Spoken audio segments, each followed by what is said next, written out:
지구상에서 가장 추운 곳이 북극이나 남극이냐? 그럼 또 그렇지 않습니다. 그리고 더더욱 북극은 최근에 굉장히 빠른 속도로 온난화가 되고 있습니다. 전 지구 평균의 수면을 60m 이상 올립니다. 바로 전멸입니다. 근데 만년설도 최근에는 이제 많이 녹고 있죠. 만년설도 곧 다 사라질 것이다.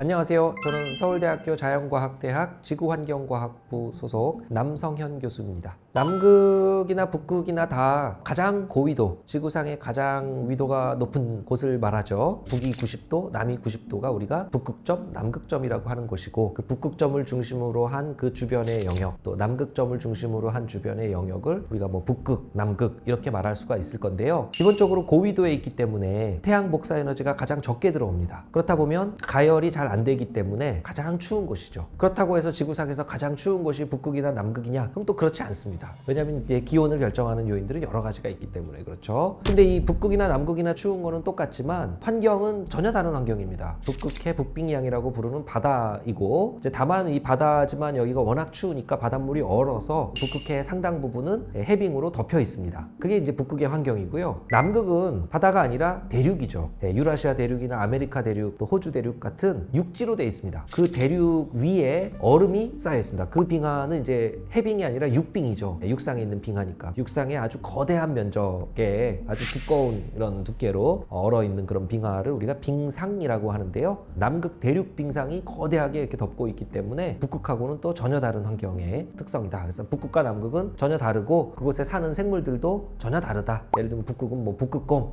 남극은 펭귄 이런 거 이야기하잖아요. 전혀 다른 생물들이죠. 서로 만날 일 없는 그런 생물들이고 겁니다. 북극이나 남극이나 다 우리 빙하, 이런 눈 이런 것들이 하얀색이니까 기본적으로 하얗게 보이죠. 우리 눈으로 볼 수 있는 가시광선 영역, 파장별로 빨주노초, 파남보, 무지개 다른 색깔이기 때문에 그런데요. 바다를 예를 들면 파란색 계통빛이 가장 깊이 들어가니까 가장 깊이 들어가면서 이제 산란되고 하면서 이게 우리 눈에 파란색으로 보이는 거지, 이 바닷물을 떠서 이렇게 들여다보면 투명하지 이게 파랗진 않잖아요. 근데 그 안에 빛이 들어가는 투과 정도가 다르니까 가장 깊게 들어가는 색깔로 보인다. 그런 것이죠. 북극은 아까 말씀드린 대로 이제 바다로 돼 있기도 하고 바다 위에 해빙으로 덮여 있지만, 해빙은 남극 대륙에 있는 그런 거대한 빙상처럼 아주 두껍고 그런 게 아니거든요. 해빙은 이제 그런 빙상에 비해서는 훨씬 얇고, 그리고 바닷물이라는 게 온도 변화가 서서 일어나기 때문에 똑같은 열을 가해도 바닷물은 천천히 데워지고 한 번 또 데워지면 잘 식지도 않고 비열이 큰 물질로 돼 있잖아요. 그래서 북극은 남극만큼 춥지는 않습니다. 남극이 훨씬 더 추운 환경이고, 왜냐하면 그 광활한 그 대륙에 거대한 빙상으로 덮여 있고 그 위에 있게 되면 굉장히 추울 수밖에 없죠. 그래서 남극이 훨씬 더 춥고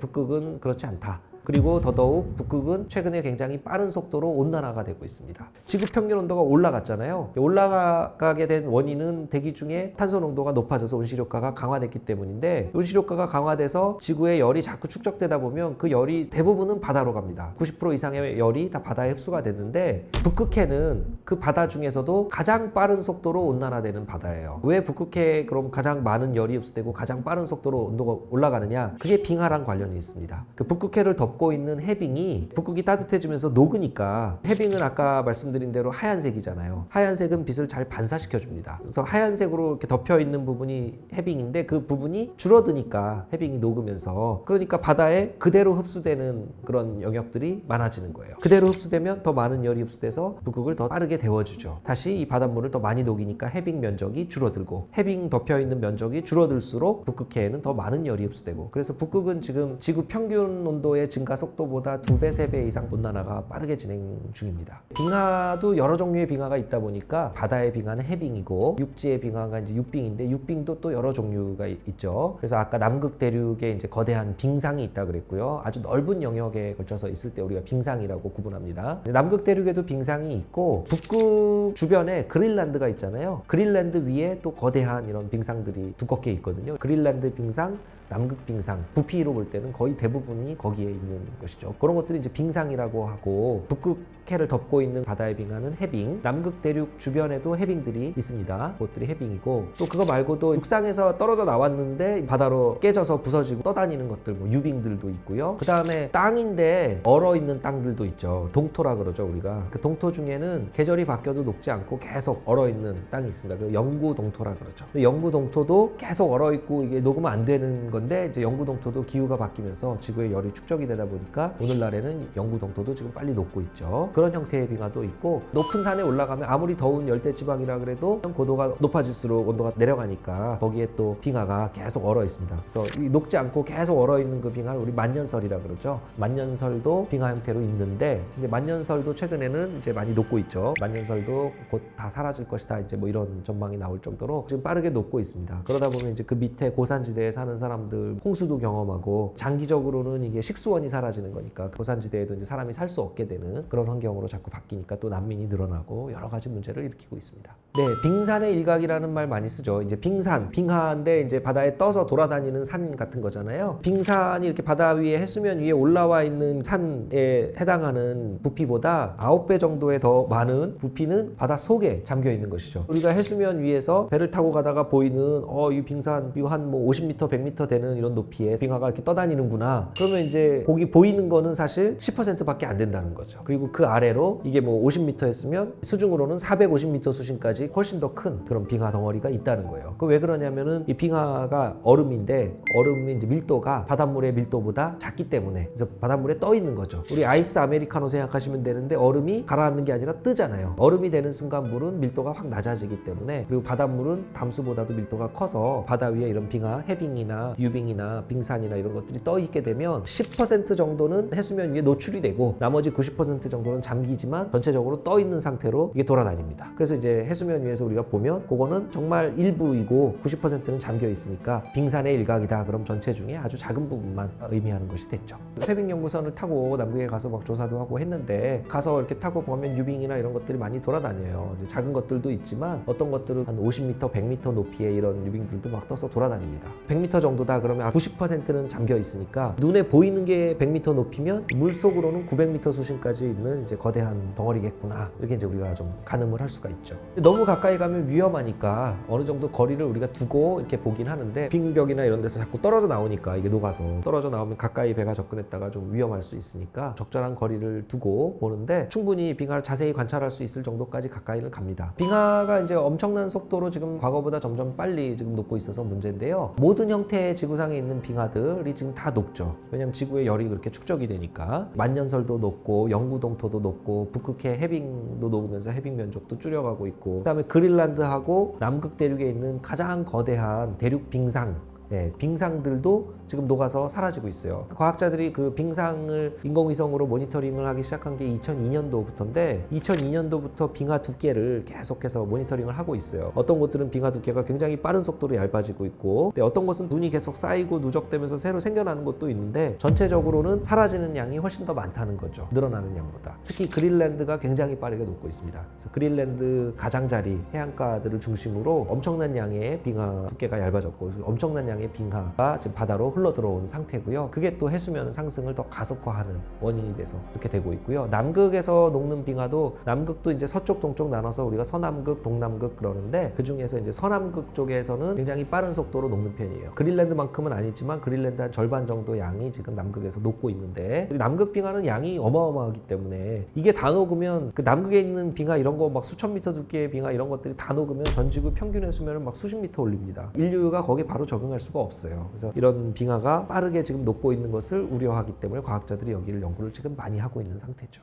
역시 그것도 기술적인 처방인데, 일단 자연의 규모가 워낙 크기 때문에 인간이 그런 거대한 규모로 뭐 빙하를 만들 수도 없을 뿐더러 그런 것들이 어렵죠. 그래서 공학적인 아이디어는 제시를 하고 있어요. 왜냐하면 과학적으로 우리가 이제 원인을 알았으니까, 이게 기온이 높아서 표면부터 녹는 게 아니라 따뜻한 바닷물이 들어가서 아래를 파고 들어가면서 녹이는 거니까, 여기 파고 들어가는 부분에 빙하에 우리가 올라타서 구멍을 뚫어가지고 여기를 계속 얼려나가는 기는, 그래서 여기 파고 들어가는 부분을 계속 얼려보자는, 더 안 파고 들어가게, 그런 이제 공학적인 아이디어 같은 것들을 제시를 하기도 하고, 이게 흘러나오는 부분에 이제 지지대를 세워서 이게 못 흘러나오게 버틸 수 있게 하자 하는 것도 있고, 아예 여기 따뜻한 물 들어가는 곳에 몇백 미터 높이로 제방을 쌓아서 따뜻한 물 들어가는 유입 길목을 막아보자, 따뜻한 물길을 바꿔보자 하는 그런 공학적인 아이디어도 제시하고, 이런 건 다 공학적인 해법에 대한 건데 아이디어 수준에서 논의를 하고 있습니다. 근데 그 전에 과학적으로 우리가 지금 원인을 이제 알아냈지만 있지만 이거를 정밀하게 얼만큼의 열이 들어가서 얼만큼 녹이고 이게 어느 정도 속도로 흘러나올 거고 앞으로 몇 년 후에 어떤 환경이 바뀌고 하는 것들을 더 정밀하게 연구를 먼저 해야죠. 남극 대륙 빙상 양이 어마어마하기 때문에 이게 다 녹으면 전 지구 평균의 수면을 뭐 60m 이상 올립니다. 그렇게 지금 평균의 수면이 60m 이상 올라간 상태에서부터 태풍이나 이런 것 때문에 해일이 찾아오고 일들이 생기게 되면 인류가 아무런 대비를 안 한 상태에서 그런 일이 갑자기 벌어지면 전멸이죠. 인류가 바로 전멸입니다. 일단 그렇게 되는 상황이 되기 전에 이미 멸종한 상태겠죠. 그 정도의 환경 변화가 있기는 어려운데 만약에 그런 일이 벌어진다 그러면 그런 환경 변화가 생기기 전에 이미 적응할 수 없는 환경을 마주해서 생물들이 사라졌을 겁니다. 북극이나 남극은 사실 어느 특정 국가의 소유가 아니죠. 이제 협정 같은 것들을 맺어서 여기는 과학 조사만 하도록 서로 그렇게 한 것이기 때문에 과학적으로 서로 연구들은 할 수 있어도 이거를 자기 나라 소유로 이렇게 할 수는 없는 것이죠. 여기는 특정 국가가 자기네 단독 소유라고 해서 이렇게 차지할 수 있는 그런 것은 아니겠다. 저는 그렇게 생각합니다. 제주도 중에서 한라산은 해발 고도 뭐 1900m가 넘잖아요. 1900m 넘는 산이 잠기진 않겠죠. 수십 미터 올라가도 100m, 200m 올라가는 건 아닙니다. 그렇기 때문에 다 녹아도 한라산까지 잠기진 않는다. 육상의 지반이 침하하지 않는 이상 그 한라산이 잠기거나 뭐 일본이 뭐 침몰한다 뭐 어쩌고 뭐 하는데 일본에도 높은 산들이 얼마나 많은데 그게 다 침몰하려면 수천 미터의 수면이 올라가야 되는데 그렇게 될 수가 없습니다. 뭐 지반이 정말 엄청나게 침하해서 가라앉거나 그러지 않는 이상 높은 뭐 100m 이상 고도에 있는 그런 것들이 잠길 일은 없다. 그렇게 말씀드릴 수 있습니다. 일본뿐 아니라 세계 어느 곳이든 다 가라앉고 있습니다. 조금씩. 그런데 1년에 갑자기 수십 미터씩 내려가가지고 가라앉거나 그런 일은 없다는 것이죠. 북극은 아까 말씀드린 해빙으로 돼 있으니까 그게 녹으면 해빙으로 덮여있는 부분이 없는 그냥 북극해의 모습이 되겠죠. 근데 이제 그린란드나 남극 대륙 같은 경우는 육상의 거대한 빙상인데 그런 빙상이 만약에 정말 다 녹는다 그러면 이제 육지로만 된 그런 모습이 될 텐데 그 육지 중에는 지반이 아주 낮은 곳도 있기 때문에 그 지반이 낮은 곳에는 바닷물이 또 침투해서 들어오는 형태가 되겠죠. 빙하가 녹는다는 거는 이게 담수기 때문에 이제 얼음이 녹으면 주변 바닷물의 염분을 떨어뜨리게 되죠. 빙하가 녹은 그 융빙수가 많이 공급되면 공급될수록 그 부분의 바다는 염분이 낮아집니다. 빙하가 녹으면서 벌써 해양 순환도 바뀌게 돼 있습니다. 바닷물에 염분이 있기 때문에 염분이 클수록 바닷물이 무거워져서 심층해수가 만들어지고 하는 건데 빙하가 이렇게 녹아서 자꾸 많이 녹고 이게 흘러나오면 염분이 자꾸 낮아지니까 염분이 낮아지면 충분히 무겁지 않아서 이게 가라앉지가 않고 심층해수가 안 만들어지고 그래서 해양의 어떤 순환을 일으키는 동력이 약해지는 것이죠. 그런 순환이 잘 안 일어나게 되면 이런 해양 순환을 통해서 기후가 조절되는 것인데 해양 순환에 문제가 생기면 기후에도 심각한 변화들을 겪을 수밖에 없는 것이죠. 이게 그 녹아서 사라진 빙하를 다시 얼릴 수는 없잖아요. 근데 이제 녹는 속도는 우리가 어떻게 하느냐에 따라 많이 달라집니다. 그래서 과학자들이 그 미래 기후변화, 미래 지구 평균 온도의 변화 이런 것들을 다 예측을 해놨는데 미래 지구 평균 온도도 마찬가지인데 올라가죠. 우리가 그거를 인위적으로 낮추기는 어려워요. 그렇지만 올라가는 속도는 우리가 어떻게 하느냐에 따라 많이 달라집니다. 그러니까 이 지구 평균 온도가 올라가는 거나 해수면이 상승하는 거나 빙하가 사라지는 거나 이런 것들이 다 기후가 변하면서 나타나는 건데 왜 기후가 변하는가? 그게 우리가 그동안 배출했던 탄소가 누적돼서 대기 중에 온실가스 농도를 높였기 때문에 태양으로부터 들어오는 복사 에너지는 거의 일정한데 지구에서 우주로 나가는 에너지 중에 이 온실가스에 의해서 되돌아오는 부분은 자꾸만 늘어나고 있어서 지금 지구에 열이 축적되니까 이런 문제들이 다 벌어진 거잖아요. 그러니까 다시 말해서 이 누적되고 있는 이 탄소 농도를 줄이기 위한 그런 노력이 이런 기후변화 속도를 늦출 수가 있는 것이죠. 근데 이미 앞에 우리가 배출을 많이 해놨기 때문에 수십 년 동안 계속 배출해놓은 것들이 누적돼서 여기 쌓여있기 때문에 우리가 배출량을 줄인다고 해서 이게 바로 떨어지지가 않습니다. 농도가 증가하던 속도가 좀 둔화되는 거죠. 그래서 그 속도 둔화를 시키는 걸 통해서 기후변화 증가 속도를 늦추는 거 그게 중요하죠. 기후변화 속도만 늦춰도 우리가 좀 적응하기가 훨씬 수월한데 지금은 기후변화 속도가 너무 빨라서 곳곳에서 기상이변이라든가 막 전례 없는 일들을 자꾸 경험하니까 피해가 커지는 겁니다. 그래서 기후변화에 적응하면서 동시에 기후변화를 완화시켜야 되는데 이 완화시키는 노력이 바로 우리가 탄소 배출량을 빠르게 줄여서 탈탄소 문명으로 바꿔나가는 그런 노력이죠. 근데 그런 탈탄소 문명으로 바꾸는 노력을 하더라도 앞으로 10년간은 더 계속 심해지는 그런 곳에 우리가 적응을 해야만 하는 겁니다.